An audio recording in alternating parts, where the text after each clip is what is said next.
Ertu á leið heim úr vinnu? Stilltu á FM 89,1. Hérna í gær vorum við með það sem við kallum hagráð verkalýðsins, hagfræðingarna sem að vinna í heildarsamtökum verkalýðshreyfingarinnar, Róbert frá Alþýðusambandinu og Vilhjálm frá BHM og svo var Stefán Ólafsson með okkur sem er sérfræðingur á Eflingu og við vorum að fara svolítið yfir svona stöðuna. Það var lagt upp með það í ársbyrjun, svona ákveðið sett upp eins og sagt er, að hógværar launahækkanir myndu valda því að verðbólga myndi lækka og þar með vextir og í gegnum lægri vexti kæmu kjarabætur og það væri meðal annars röki fyrir því að þau sem eru með miðlungstekjur og kannski aðeins hærri geti sett sig við lága tekjur af því að kjarabótin kæmi í gegnum lægri vexti. En þetta er bara ekki að ganga upp því að Seðlabankinn hann er bara með sína peningamálastefnu og hann vill hafa 3% raunvexti á stýrivöxtunum sem að þýðir 6% raunvexti á íbúðaláninu þínu, 11% raunvexti á yfirdrættinu þínum og þá er spurningin hvort að geti verið þannig að haustið 2025 að þá falli einfallega forsendurnar undan kjarasamningunum en það sem er kannski gerist áður en að það gerist er að opinberir starfsmenn eftir að semja og til þess að þeir gangi inn í ramman sem var búinn til af Alþýðusambandinu í ársbyrjun að þá þurfa náttúrulega forsendurnar að ganga eftir og þær eru að gera það síður. Það er ólíklegra núna heldur en var kannski í janúar og febrúar. Hvað segir Magnús Þór Jónsson, formaður Kennarasambandsins? Já, ég held að það sé alveg söguskýringin eins og hún er í dag og hún hlýtur að horfa til þess að það er náttúrulega þeir samningar sem að hafa verið gerðir á markaði miðuðust þetta því að það væri svona einhver ákveðin skref sem að myndu vera tekin utan samningana sem er ekki núna og nú það er töluverður tími í næstu stýrivaxtaákvörðun Seðlabankans og það eru þetta hljóta að vera blíkur á lofti í þeim samningi, ég trúi ekki orðin því og við náttúrulega svo sem komum að samtalinu og vitum svo sem hvað í öllum fyrirvörum felst þannig að það er svo sem kannski er lítið við að það bæta sem er bara komið fram á síðustu dögum hjá þeim verkalýðsleiðtogum sem að voru að gera samningana að það eru blíkur á lofti þar og það var bara mjög flottur þessi þáttur hérna í gær og að mínu fór bara mjög vel yfir þar forsendur sem að hefur verið haldið á lofti hagfræðingurinn minn var ekki hérna Nótur sem er náttúrulega að mínu viti svo best á Íslandi en hann hefur verið að fylgjast það verður endilega hafa hann með næst við höfum verið að fylgjast með þessu öllu og bara það er alveg hárrétt sem þeir fóru yfir hérna Vilhjálmur, Róbert og Stefán hérna í gær að það eru bara alltaf þættir líka sem er að spila þarna inn í og það er ekki hægt að klína einhverjum stöðuleika á launahækkanir hjá lágtekjufólki og millitekjufólki, það þetta bara er hæpið og þetta voru hugrakir samningar mörgu leyti við erum ekki aðilar aðeim beint vegna það er önnur atriði sem við höfum haft í forgrunni núna meira en ár sem að snýst það sem við höfum hort til þetta sem við kalla jöfnun launa á milli markaði er uppfylling svona samkomulags á 2016 sem að snýra að grunnlauna þetta í opinbera starfsmanna en það er alveg skilt mál að klárt að þessi samningur núna var hugrakkur að þann hátt að menn er að fara inn í 4 ára samning sko og bara stöðuleikin á Íslandi undanfarandi ár hefur kannski ekki verið þannig að 4 ára samningur er töluvert átak og við verðum að treysta á það og þessar forsendur sem að voru gefnar í þessum samningi því að hann er auðvitað ákveðin grunnur að öllum samningum við áttum og gráði þó að við viljum útfæra hann einhvern hátt þá er algjört lykilatriði að ef þetta heldur áfram sem horfir að húsnæðismarkaðurinn sé hafa allir þessi áhrif og við náum ekki að fara niður vaxtastíði þá er auðvitað forsendur samningsins ekki bara þá er það bara farnar. Það er með tómál að tala um að þið eða BHM eða BSB að svara fyrir þau samtök að þið beigið ykkur undir þennan ramma. Já sko, beigið ykkur það var kannski ekki líklegt í ársbyrjun en það er orðið enn ólíklegra núna. Sko við höfum svolítið talað um það að við tókum alveg þátt í þessu samtali og það er allir sammála um það innan verkalýðshreyfingarinnar, ég held að skipti mjög miklu máli að það er svolítið einhvern veginn margir aðalar einhvern veginn að teikna upp það að verkalýðshreyfingin sé margklofin og við séum mjög vel einhvern veginn að tala hvort gegn öðru, ég er ekkert sammála því, það eru ólíkir hagsmunir okkar félagsfólks en það eru sameiginlegir hagsmunir okkar allra við hættum þessum stuttu samningum, þessum höfrungarhöfns eltingarleiks samningum sem hafa náttúrulega bara ekki verið neitt samningar Kennarasambandsins síðustu 3-4 hafa meira minna verið einhvers konar prósentuhækkanir, það eru stagbættir vinnutímasamningar, vantar mikið inn í marga þeirra, stjórnendarsamningarnir okkar eru 25 ára gamlir, meðast ekki við neitt sem hefur verið vegna þess að samningarnir hafa bara snúist eitthvað það, en eldast við einhverja verðbætta krónu, sko. Þannig að við viljum auðvitað vera með í því að búa til stöðuleika samningsins til lengri tíma og ná einhverjum ramma sem að falla inn í, en að því sögðu þá voru við alveg hreinskilin og heiðarleg með það að það aðgerðir til dæmis sem að komið frá stjórnvöldum höfðu nær engan snertiflöt við félagsfólk KÍ, því að við höfum náð okkar að launa ábyrgð. Þá við barnabæturnar, húsnæðisbæturnar. Já, það voru barnabætur vissulega snertu aðeins ákveðin hópi okkur, en við höfum náð öllum okkar félagsmönnum upp í svona millitekjuhópa, lága millitekjuhópa og svo upp úr því, og þeir hópar voru bara ekki að fá út úr þessum aðgerðum. Það sem þið áttu að fá, samkvæmt þeim sem voru að gera samningana, voru að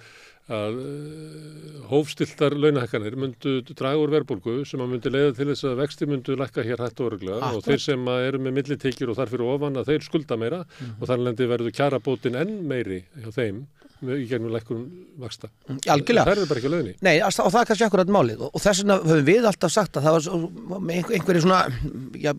hverju, ég ætla ekki að nafngreina neina, en hafa einhvern veginn látið þannig eins og við teljum þessa samninga ekki vera okkar samninga. Það er akkurat þess að þú segir, þessi stóra heildarmynd samfélagsins vextina sem skiptir okkur máli. Þar höfum við bara dálítið verið að benda á sem náttúrulega kom fram hér í gær hjá þremenningunum, að það er bara laun verkafólks og millitekjuhópa í samfélaginu og opinberu markaði, almennu markaði, er ekki það sem að mun verða til þess að hlutir fara hér á þann stað sem viljið fari. Og þar þarf auðvitað að fara í gegnum bara að samtök atvinnulífsins þurfa að stíga miklu fastar inn í bara hjá sínu félagsfólki. Við þurfum að sjá einhvers konar aðgerðir þar. Til að draga úr verðhækkunum. Já, og pólitísk. En er ekki fyrst og fremst að þau þurfa að sjá einhver aðgerðir hjá Seðlabanka og ríkisstjórn? Jú, ég er náttúrulega, og svo ætla ég að fara að koma inn á það. Það hefur verið ljóst í okkar huga sem hefur verið við þetta borð hjá KÍ að Seðlabankinn hefur bara verið hreinskilinn með það. Hann rekur sína stefnu og stendur vörð sína hagsmuni. Og við erum auðvitað ekki sammála að síðustu ákvörðun til dæmis, en það kemur okkur ekkit endilega óvart að þessi sýn hefur verið. Ég auglýsi líka eftir pólitískum bara sýnileika í þessum málaflokki. Mér finnst pólitíkin hafa verið ofsalega veikburða í þessari umræðallir einhvern veginn, og hann hefur verið stýrt af samtökum atvinnulífsins og með einhverjum auglýsingum sem að mér finnast nú sumar hverjar svona heimiltar að vísi ykkur ábyrgð, annara heldur þeirra eigin og þeirra sem eru ráðandi öfl í þessu landi. Og svo náttúrulega þegar við förum að heyra það verandi opinberir starfsmenn að þessi aðgerðapakki sem að ríkið ætlar að leggja inn á þetta verði einhvern veginn byggður einmitt á því að þeir græða vaxtalækkunum sjálfir, og svo munu þeir auðvitað þurfa sem þeir kalla endurskipuleggja reksturinn, og það á ekki að vera samdráttur eða hagræðing sem er bara kjaftaði. Við vitum það alveg sem að vinnum í opinberum kerfum að þessi umræða þannig. Þannig að mér hefur algjörlega fundist skorta þennan pólitíska vilja og sýn til þess að fylgja þessu öll eftir. Þannig að mér finnst þetta að vera á vondum stað núna, en væntingarnar eru auðvitað þær að einhverjum tímapunkti séu munum en einhvern veginn hætta að taka viðtölinn og búa til fyrirsagnir eða setjast í einhverjum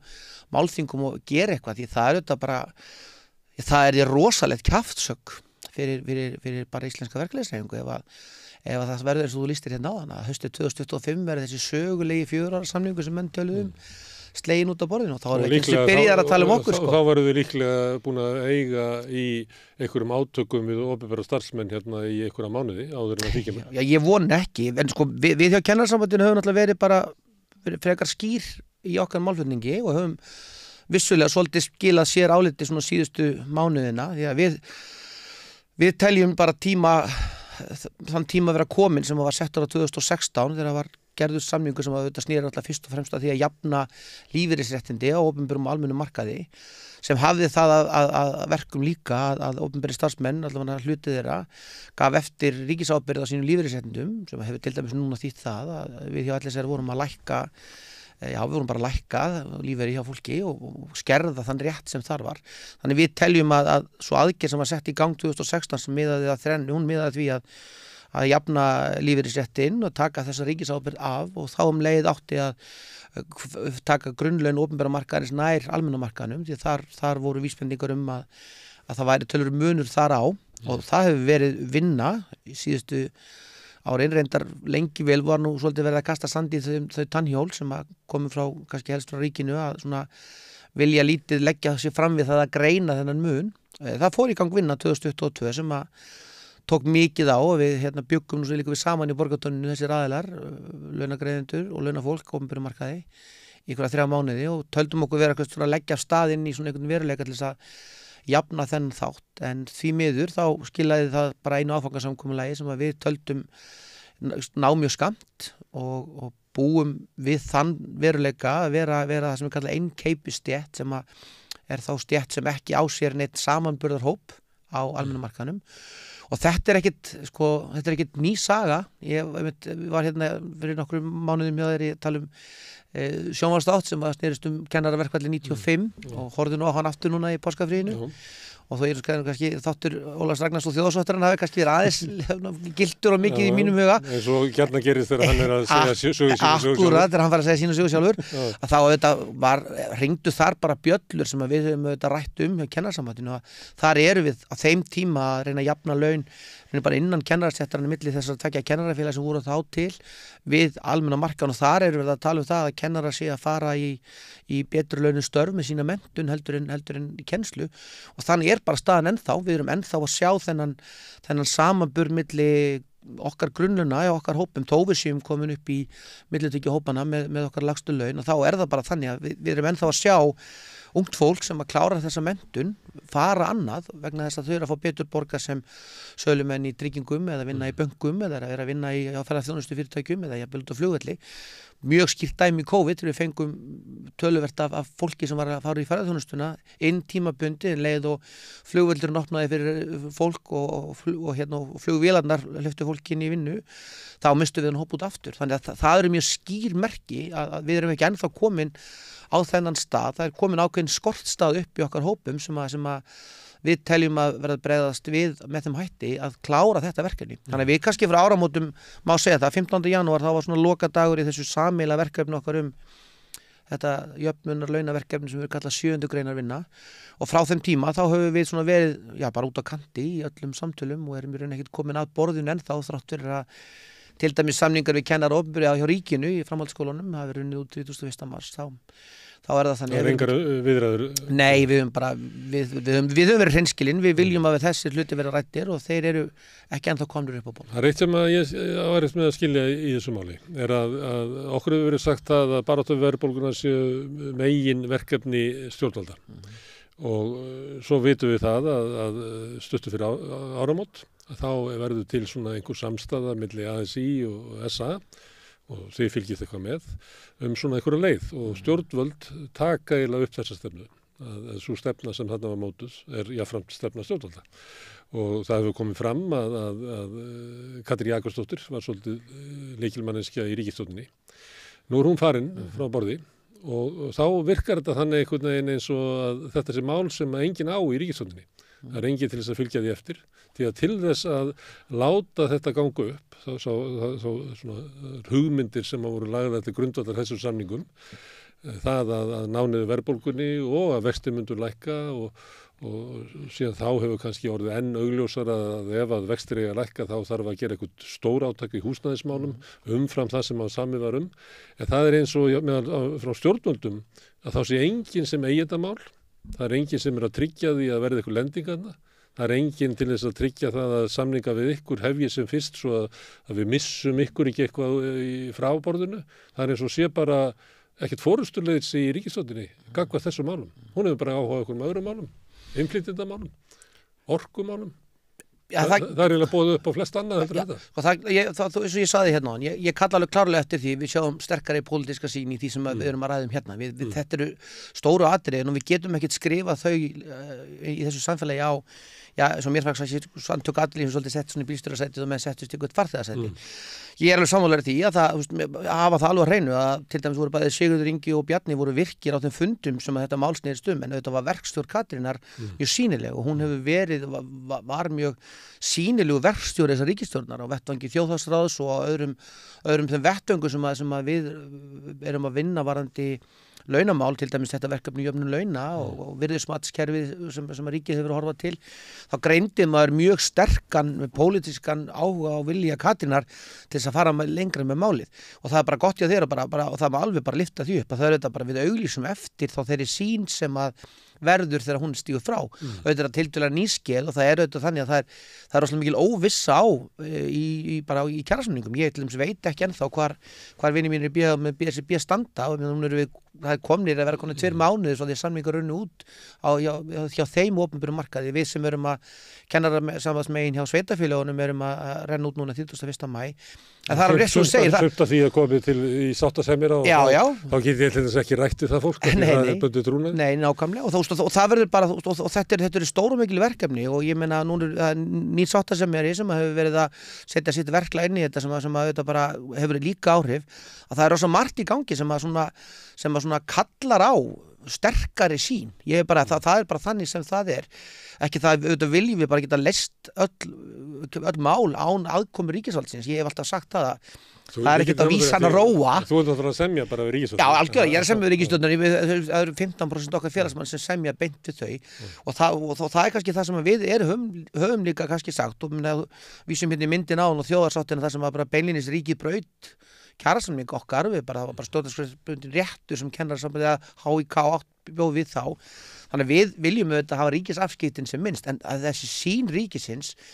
er það sem auðvitað verður að vera með og ef sýn þeirra er svo til dæmis að þessi aðgerðapakki eigi að felast í því að þeir einhvern veginn að finna einhverja peninga inn í kerfum sem að ég ætla bara að tala fyrir mitt kerfi, alveg augljóslega vantar fjármagn inn í, það er alveg skýrt og klárt og ég held að mennt- og barnamálaráðuneytið sé algjörlega sammála okkur í því, kannski hef það bara eftir sjálfum mér samt. En planið er samt að finna peningana með að þrengja bara að ykkur. Bara algjörlega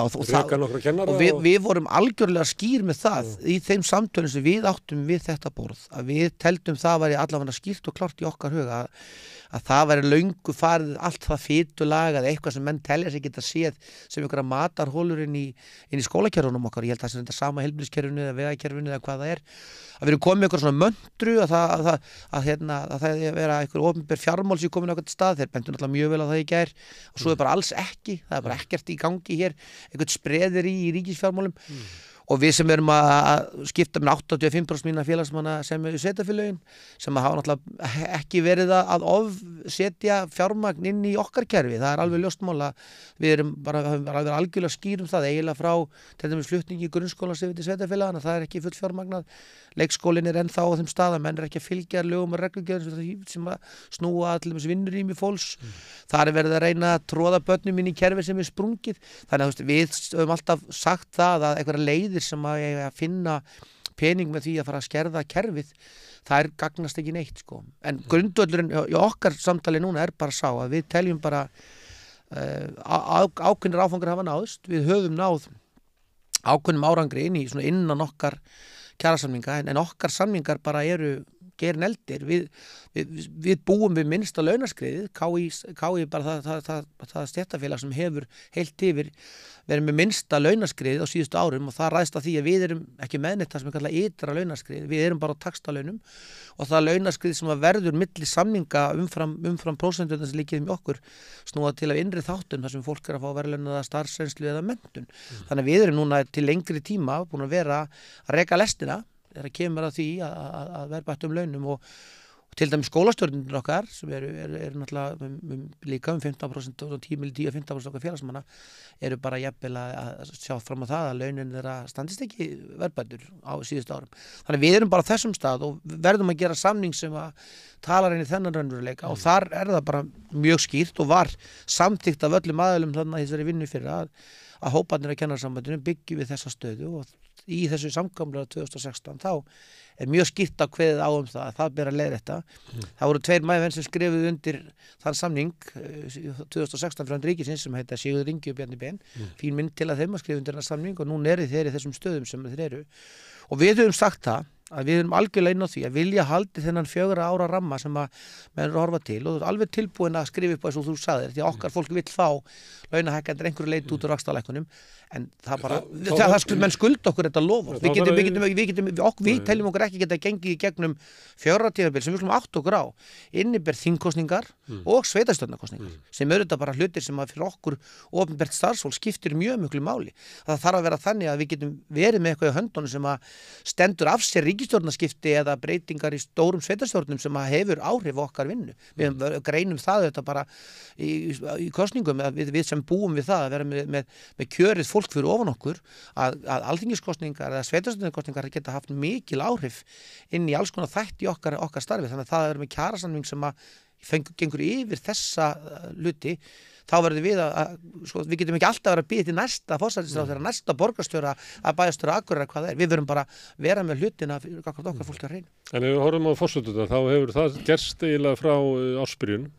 að það hefur komið í ljós að verðhækkanir á húsnæðismarkaði eru miklu meiri heldur en að menn reiknuðu með. Húsnæðis- og mannvirkjastofnun hefur verið að benda á mikla hækkun bæði á fasteignaverði og líka leiguverði sem með vaxandi þunga, svona febrúar, mars, apríl, alltaf meiri þungi í því. Þannig að til þess að vexti geti lækkað, þannig að út frá mældri vísitölu og verðbólguvæntingum, að þá þarf eiginlega meira átak núna á húsnæðismarkaði heldur en kannski stjórnvöld sáu fyrir áramótin. En við sjáum eiginlega engin merki einhver viðbrögð stjórnvalda við þessu. Og þarna er nú bara verkefni sem að hefur verið á borði til dæmis þjóðhagsráðs frá því ég kom inn í það 2022. Og þannig erum við bara að því við verðist frekar ráða lítil. Þetta er bara ekki ný staða að koma upp því að við erum búin að vera í einmitt átakshópum. En af hverju erum við ráða lítila? Því að ég held að það hafi verið bara frá því að maðurinn fór úr hellunum að þá ef það vantar húsnæði þá byggir hús. Akkurat, það getum við ekki bara svolítið hort til þess líka, hér vanti einhvers konar sín. Það var hérna í gamla daga, ég bý í hverju sem var byggt upp af verkamannabústöðum. Það var bara á þeim tíma þar sem vantaði fullt af húsnæði. Þá höfðu menn þá sýnina, allar skoðanir og því heyri ég á þeim tíma að þarna var man ég bý basically í því hverfi fyrir ekki slettuna, ég er bara þar en mér hefur fundist þetta, ég er bara ennþá leikmaður á þessu sviði þó sé fulltrúi KÍ inn í þessum hópum að við erum ekki að ná böndum á þessum markaði, það er bara þannig það greindist bara hérna á síðast ári þegar húsnæðiskostnaður hækkaði þegar aðföng urðu dýrari og vextir að lánum hækkaði, þá drógu bara verktakar saman. Í Grindavík Sigurður Ingi bentun á það þegar Grindavíkur gósi verður til og menn segi hvað getið búið til margar íbúðir núna á stöðum tíma, þá voru menn tilbúinir gegn því að fá greitt hlutina frá ríkinu á einhverju yfirverði, þannig við höfum ekki ennþá tök á þessum markaði og þar er að mínu viti þar þarf að vera aftur þessi sín, erum við tilbúin að láta aðeila eins og ríkið taka að sér að koma þessum tannhjólum í gang vegna þess að verktakarnir eru bara ekki á þeim stað. Og hvernig er því tekið inn í þjóðhagsráði? Er það lítið á það sem bara svik við hugsununa ef að eitthvað nefni það að þið opinberir aðilar eigi að standa á húsnæðisbyggingu eða því að markaðurinn eigi að gera það? Það eru þetta bara allar skoðanir upp það en staðan er þessi sem þú varst að koma inn á hérna áðan og minna Grindavíkur gosin hafa náttúrulega heldur betur skerpt á því það var þegar töluðum hérna líka í gær menn það eru 40.000 manns búin að flytja hingar á 2017 sem að hefur til dæmis skekkt allar myndir sem snúa að matskerfum á fjölda barna í grunnskólum, leikskólum og framhaldsskólum sem átti einhvern veginn að vera að fækka og það er allt komið tilbaka að það eru breytur þarna inni sem kalla á einhvers konar viðbrögð en við höfum á síðustu árum svolítið verið á þeim stað að láta opinberu kerfin einhvern veginn að draga úr beinum afskiptum og það er þetta bara pólitík og við hjá KÍ höfum ekki verið aðilar að við vorum, ég veit á sínum tíma byggðum með meðal annars kennarablokkinnar á einhverjum stöðum út um land og við höfum alveg verið í umræðu sem snúa að fasteignafélögum og einhverjum hlutum að mögulega skoða einhverja aðkomu okkar fólks inn í svo slík félög en svo einhvern veginn stoppar það vegna það mér finnst það að vera sama þar eins og margt annað að það einhvern veginn skortir kjarkinn til að menn segi við verðum að nota það sem við getum til þess að komast að ég er svona á þeim stað að vil ég ekki hafa miðstýringurinn of mikla og einhvern veginn að við séum alltaf að horfa á einhvern stórabróði sem er að bjarga okkur en það er bara þannig að þegar við erum ár eftir ár með þetta vandamál við erum bara að vera á húsnæðismarkaði lengi og húsnæðismarkaðurinn í Íslandi er auðvitað sá sem hefur kannski haft mest áhrif bara á minni ævi einmitt á verðbólgu vexti og lífskjör En Magnús, ef við förum bara 30 ár, 40 ár aftur í tíman þá var miðstýring á húsnæðismarkaði minni með byggingarsamvinnufélögum, kennara eða póstmanna og alls konar með verkamannabústofnum, með félagslögum. Núna er miðstýringin eiginlega fullkomin í höndunum á okkur 3-4 verktakafyrirtækjum. Já. Þannig og líka vald fólks hvernig húsnæðið það býr í var miklu meira þá, þar sem að fólk var þáttakandi í uppbyggingu húsnæðisins, en núna er bara einhver 3-4 verktakafyrirtæki sem framleiða íbúðir og selja það á markaði, þannig að það er öfulega meiri miðstýring núna inn í hennum svokallaða markaði heldur var í kerfinu sem þú ert að vísa til þar sem að félagasamtök, ríki, sveitafélög voru þáttakendur á húsnæðismarkaði. Ja, það er allan þannig að það gengur illa að ná tökum á þessu verkefni. Það ég held að menn verða að vera heiðarlegir með það og það er bara akkurat það sem er auðvitað sem að Seðlabankinn er að benda á sem að því býða þessum góða hagfræðingi hjá Kennarasambandinu sem að rök Seðlabankans er auðvitað þetta húsnæðisverð að hluta til. Það er einhvern veginn að ná böndum á því og þá er það annað sem að skekkir á þetta allt og það er einhvern veginn það taka þessa mynd einhvern veginn og komin inn í einhvern samhengi og það er einhvern veginn þannig, það er svolítið verið að benda í allar einhvern veginn áttir og þá sitjum við eftir með það að enginn leysir málið og það er auðvitað bara og við erum í stöðu núna þar sem húsnæðisverð hækkar þrátt fyrir hækkandi vexti og allir vita það að þegar vextinni lækka þá Guð hjálpa okkur því að þá mun húsnæðisverðið skjótast upp. Og það einmitt kannski þess vegna á þess að ég vilji gera nokkuð nátt lítið úr þeim samningi sem að félagið minni við verkalýðsborðið hafa verið undirritað samningum að þá er það kannski það sem við höfum líka verið að benda á í okkar samhengi, sérstaklega kannski ljósið þess einmitt að við vorum kannski með svona, það var lítill hluti aðgerðapakkans og við vorum alveg sammála því, við áttum okkur á því að fólk sem er hér í þessu landi að reyna að lifa af launum undir 500 krónum, það er að sjálfsögðu forgangshópur, við erum algjörlega þar og bara steyðjum þar kröfur algjörlega það sé hort til fólk sem býr við það og réttindi þeirra séu varin sem að við höfum auðvitað bara áhyggjur af, bara svona sem stéttarfélag að það sé vanti töluvert upp á og bara steyðjum þar aðgerðir alveg, að þá er það bara þannig að þegar þessar kröfur snerta okkar fólk ekki, þá höfum við bara svolítið sagt að eina sem við höfum til þess að halda í sem við treystum á eru kröfugerðir okkar gagnvart þeim þáttum sem að við getum ráðið við búum ekki við mikinn þátt annarra launa, við erum ekki með launaskeið, við verðum bara stóla það að þeir samningar sem við gerum og þeir takstar sem við gerum þeir séu bara á þeim stað að við getum verið með að bjóða fólkinu sem að leggur það á sig að læra þetta fara inn í þetta starf á þeim hætti og við höfum verið þáttakendur og erum inn í öllum þessum samtölum og bara, þess að segja, á vettvangi þjóðarsins hefur þessi umræðum húsnæðismálin verið ítrekka rætt og það er búið að skila tillögum og Sigurður Ingi lagði það fram á sínum tíma, þessa áætlun sem hefur ekki staðist en þá erum við svolítið á þeim stað hver á eitthvað að taka ábyrgð á því að hún stendst ekki og þar hefur eins og segir verið að benda í að ráttir við kannski ráðum við eða sem við ráðum yfir sem samfélag. En ef við tökum svona efnahagsmálin til hliðar þá erum við með stétt sem að er orðin langþreytt á skammtímasamningum sem hafa ekki skilað neinum teljandi kjarabótum. Og það er bara, þú þarft að fara langt aftur í tíman til að sjá góða samninga kennarasambands. Og þegar ég tala við kennara þá upplifi að þeir séu bara, þeir eru til í að bara laga þetta. Það er eins og það hefur gengið hingað til, það getur ekki gengið lengur. Þannig að það hljómar svona eins og maður segja að tala við hóp sem er bara til í átök og að sömuleyti höfum við séð að þau félög sem hafa farið í átök hafa náð góðum árangri. Þú nefndir kjarabætur til hinna lægstlaunuðu og einhver leyti má rekja hluta af þeim árangri til taktíkur eflingar í sinni baráttu. Og við höfum líka séð mikinn vilja almennings til þess að sækja eitthvað réttlæti í gegnum kjarabaráttu. Við sáum það í atkvæðagreiðslu hjá BSRB, það sem var bara yfirgnæfandi meirihluti sem að vildi fara í verkfall til þess að vinna raunverulega gegn svona ákveðnu óréttlæti sem að fólki fannst óbilgirni samningsaðalans draga fram. Er ekki bara staðan svo að þinn hópur er bara til í átök? Sko, það sem er náttúrulega bara sem þú ert að vísi, er náttúrulega bara akkurat þessi samtöl sem ég verð var við. Ég er auðvitað bara eitthvað svona, hvað að segja, einhver málpípa eða raddbönd fólksins sem að stendur á bakvið 7 aðildafélög kennarasamband. Það eru 7 aðildafélög kennarasamband sem eru búin að vera vinna á bara mjög þétt saman. Þessi vinna okkar í 7. greinar hópnum þýddi bara mjög þétt samtal og við höfum verið bara mjög öflug finnst mér í því að leita eftir röddum. Við fórum, ég fór á mínu formönnum í gegnum veturinn, bara hitti svona trúnaðarráðinn í þessum hópum okkar, hvort það eru skólastjórnendur í þessum skólum eða kennararnir eða námsráðgjafar eða hverju það eru,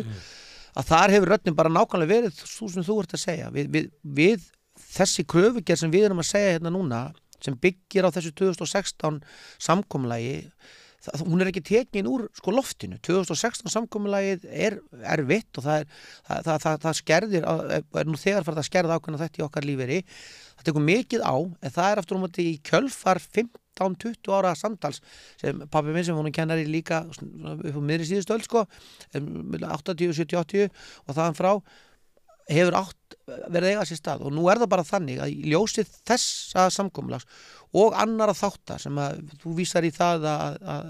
félagar okkar í BSRB voru ósáttur í ákveðna þetta í umgjörunni við erum nýbúin að vera með mjög viðamikla könnun sem að fekk alveg gríðarlega svörun og var mikil gleði okkar hópi að fá mjög sterkar raddir fólks og þar auðvitað mjög skýrt og ég held að við komum að einhverju leyti í launagreiðendum óvart hvað stóran þáttu þetta laun spila í því að starfið okkar fái það virðingu og réttlæti. Þetta snýst líka það og ákveðna virðingu fyrir starfinu. Að það sé þannig að þegar ég labba út með mína menntun þá sé ég sjáanlega að fá betri laun með því að fara inn á vinnustæðin sem ég læri til heldur en ef ég fer í banka, tryggingafélag eða eitthvað sem fyrirtæki almennu markaði. Upplifi ekki að launagreiðsla sé vanvirðing Akkúrat og það þetta líka aðrir þættir í starfinu að hafa aukist kröfur síðustu árum á kennarum en nýlega í síðustu viku var framhaldsskólan að benda á þá álag sem hefur fylgt breyttir einhverningjöf þar og svona verkefni sem þar komið við erum að fá einn hópa sem að við viljum sinna miklu betur og þá 20% nemendur okkar sem eru núna ekki með tungumál í íslensku sem tungumál sem talað heimilinu það hópur sem við viljum gera miklu betur við og það þýðir það til dæmis minni námshópa eða viðbrögð við því og þá einhvern veginn sama hvar við komum og þá einhvern veginn alltaf bent einhvern veginn á það að við séum þetta við viljum að skoða þetta í framtíðinni og svo fáum við einhverja kosningar við fáum einhvern samtöl við erum búin að fá mikið samtöl við stjórnmálaflokkarnir í vetur sem alls sammála því að það að gera betur við þennan hinn en svo stöndum við alltaf eftir með þennan kaleik að þegar kemur að því að setjast niður með okkur og gera kjarasamning sem að við viljum gera fyrir okkar fólk þá stendur hnífur í kú og við viljum ekki átök, það bara alveg þannig sem við sem ég var í þessu 95 verkefni á fyrsta ári kennslu og á mínum fyrstu 10 árun fór í 4 verkvöld frá 6 vikum niður í 2 daga og það er alltaf neyðarbrauðið en það líka þannig og það fór ég vitnaði nú í bara orð Sólveigar Önnu á 1. maí þar sem að hún bendir á það þegar við teljum okkur vera að búa við óréttlæti og þegar við teljum okkur þurfa að ná þeim árangri sem að við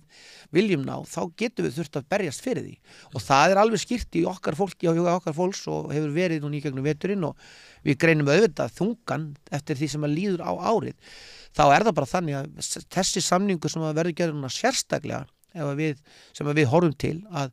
samningurinn verði á þeim nótum að hann verði lengri heldur en 1 ár og koma okkur á eitthvað stað þá verðum við að geta gert KÍ-samninga sko. Við getum ekki gert samninga sem taka bara mið af þáttum sem snúa að öðrum stéttarfélögum eða að það að við getum frestað önnur 4 ár loforðir sem var 2016 veitt í kjölfar salegvinnu þar á undan einhverjum átakshópum og í kjölfar hroðalegs verkvall í grunnskólanum 2004 eða erfisverkvall í framhaldsskólanum það stuttur síðar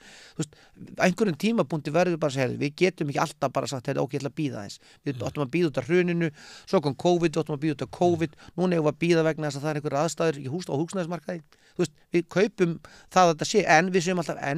það bara lofar hérna útistandandi sem þarf að klára og þar alveg skýrt og klárt að kennarar eru tilbúnir að leggja mikið á sig til þess að ná þeim árangri sem að við horfum til að ná hvort sem það verður í vor eða í haust eða á þeim tíma sem að samningur verður undirritar því að lokum verður skrifandi samning sko. Ég stóð fyrir aftan þig á 1. maí horfði á þig, hlusta á Sólveigu Önnu og skilaboð hennar mætti segja að þau hefur verið að við stóðum mjög veikt og við skipluðum okkur og við eldum hópinn til þess að fara í átök og við uppskárum með því og við uppskárum bæði í gegnum átökin og við uppskárum líka næst þegar við fórum í samninga að viðsemjendur okkar vissu það við vorum til í að fara í átök og það leiðin til þess að ná okkur árangri að óttast ekki átökin heldur taka það fagnandi. Það mætti stytta þetta þannig. Ég bara, svo ég segi, þú stóðst við stóðum hann að hlið við löðulistum og það bara kannski það sem ég var að tala um hérna náðan það hefur stundum verið látið eins og við verkalýðshreyfingarborðið standi og fólk á okkur allt öðrum stað. Það sem að Sólveig fór yfir bara grundvöllur verkalýðshreyfingarinnar og þar kennarasambandi bara þar okkar grunnur, okkar kjarni bara sá, við erum að standa vörðum kjörfólks, við höfum verið að fara í gegnum þetta, við vildum virkilega núna, í ljósið þess sem að gekk á síðast ári í sambandi jöfnun launa og kjarasamninga, þá vildum við bara kafa djúpt inn í okkar fólk og teljum okkur hafa lagt okkur mikið fram við það og munum gera það núna í vor og áfram í gegnum sumarið ef að næst ekki samningar núna í vor við erum ekkit vongóð því það ekki byrjað að tala við okkur að þá það bara þannig sem það hún fór bara vel yfir það að það okkar, það mitt hlutverk að leiða til kennarasamband út frá því að félagsmenn upplifi það að við stöndum vörðum þeirra kjör og vinnun okkar og hún dróði þetta bara fínt saman og bara talaði alveg inn í þann veruleika sem við búum við. Já, en til þess að það gangi upp að þá þurfa stjórnvöld að vera með efnastefnu og efnastefna snýst náttúrulega að svara kröfum launafólks kjör sín. Ef við förum svo aftur á þær forsendur sem voru lagðar upp í áramótin að þá eins og að sé eitthvað fórustuleysi í ríkisstjórninni að verja þær forsendur en síðan það annað sem að til þess að mæta fjölmennu kennarastétt og þá til dæmis út af breytingum á nemendahópnum og öðru slíku sem að við höfum rætt oft við rauðaborðið og fleira og höfum mikið rætt út í samfélaginu.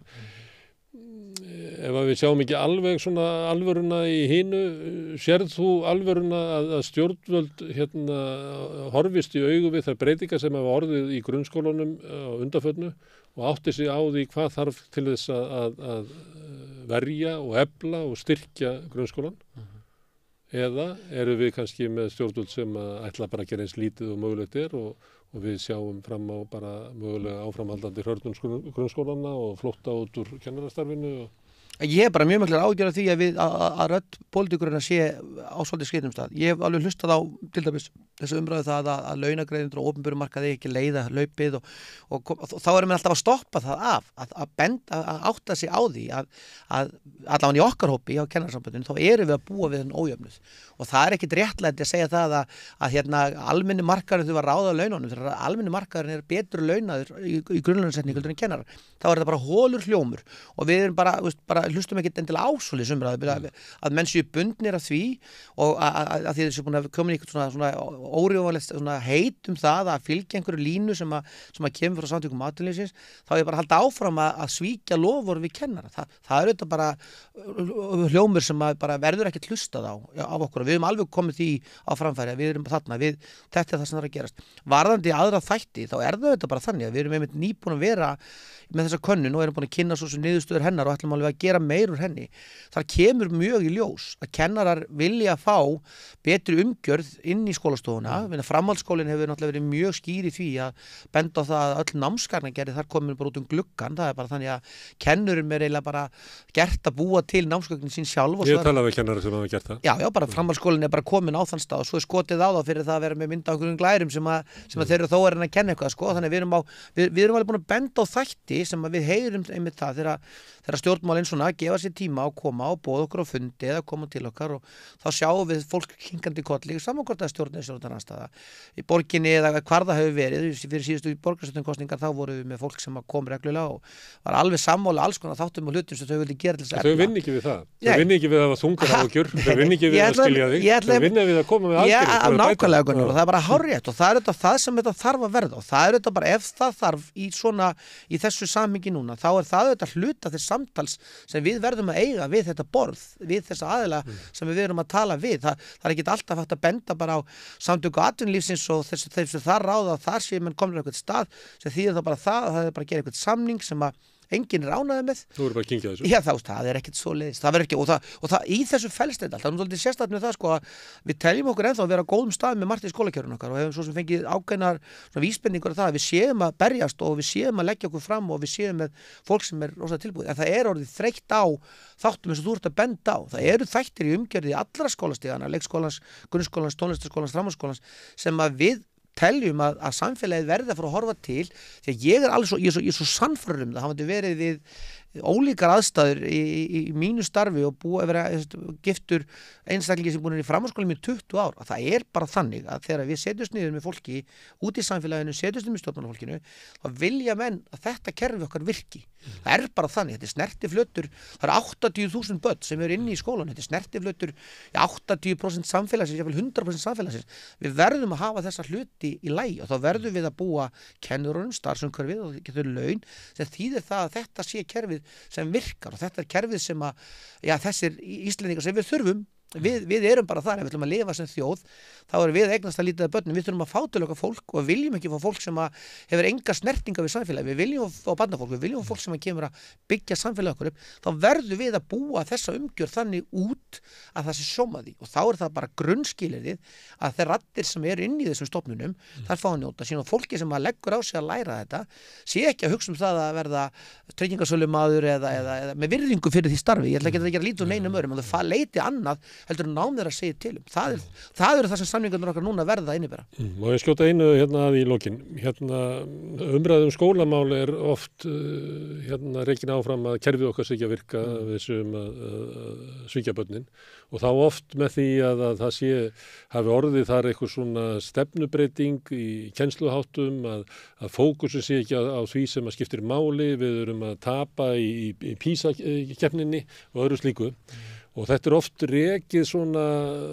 ekkert úr svona ólíkum áttum í samfélaginu, úr ólíkum svona meðal annars frá SA og þeim röddum sem að eru líka að tala niður að við að hlusta á kjarabaráttu opinberra starfsmanna. Þetta samtvinnað? Er hluti af því að veikja samningsstöðu ykkar að tala niður árangur skólakerfisins og árangur af menntun ykkar,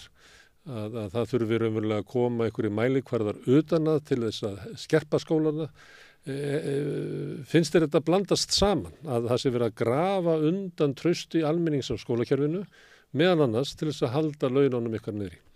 Ég held hvort það meðvitað á með þetta, þá það bara þannig að eitt af því sem við höfum verið að horfa til í KÍ undanfarna mánuði og ár það sem við höfum verið að segja að raddir skólafólksins þurfa að vera í fyrirrúmi og þessi ráðstefnu okkar var það að við ákvæðum bara það að núna komin tíma það að við heldum okkar ein ráðstefnu vegna þess að það rétt hjá þér. RÚV hefur búið til framhaldsþætti þetta og ekki bara neitt við ykkur. Nei, nákvæmlega, við könnumst aðeins við það var verkefni sem til dæmis við gerðum svona ákveðna athugasemd við, það hefur verið þannig og við höfum verið með þætti sem hafa verið að benda okkur afmarkaðan þátt sem menn vilja upplýsa, þú veist, og meðvitað með þetta, þá það bara þannig að allt og mikið af skólamála umræðu á Íslandi hefur snúist það að menn sé að horfa til þess að við séum að gera eitthvað sem ómögulegt. Þú talar PISA sem náttúrulega bara verkefni sem kemur upp á 3 ára fresti. Nú ég nýkominn frá Singapúr þar sem að OECD höfðingjarnir voru að fara yfir PISA og þar hefur nú svolítið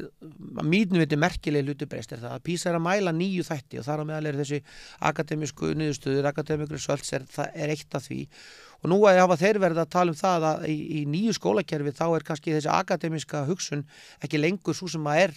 ráðandi og ríkjandi. Þannig núna hafa þeir verið að fóta sig áfram með það að horfa til þátt eins og líðanar, samskiptum við kennara, upplifun af skólastarfi, alls konar þætti sem hafa aðri verið sem að tekja í bóks. Og þá allt í henni voru til þess vinnur okkar Danir sem hann vildi nú fara að gera neyðaraðgerð út af PISA komnir á þann bestasta, þar sem við vorum bara með jafnvægi í því sem við erum að horfa til. Komið fullir á skömmin í ráðstöfnunni og fóruð út sem hetjur. Algjörlega, það var bara beinlínis þannig, það var bara, ég held að ráðherra var undrandi, sitjandi og þeir til dæmis gengi fast í því og Ísland að fara að halda þessar ráðstöfnu næsta ári. Þannig að mælikvarðarnir sem að menn jafnvel nota, þeir ekkert endilega á þeim staðnum að vera þar, því að við höfum valið okkur ákveðna skólagerð, hún falin í námskrám og hún falin í skólastefnum í hverjum sveitafélagi og hverju þar hafa foreldrar haft bara mjög mikla aðkomu, að lefa mér að segja það að aðkoma foreldra, að möguleiki aðkomi foreldra miklu meiri heldur en annars ára. Þess vegna erum við til dæmis að skora hátt á þessari könnun PISA varðandi upplifun barna á skólastarfi. Svo fáum alltaf þessa einhverja niðurstöðu, það alltaf ómögulegt og við höfum stundum verið ekki nógu góð í þessu sjálf skólafólkið. Við bendum að það það að skólastigin séu ekki að standa sig og við erum jafnvel að innan árganga og það hluti af okkar eigin sjálfsmynd og okkur umræð. Við verðum að taka ábyrgð á því. En þessu umræð sem þú ert að vísa í höfum við gert athugasemdir við. Þú veist, á nýlegu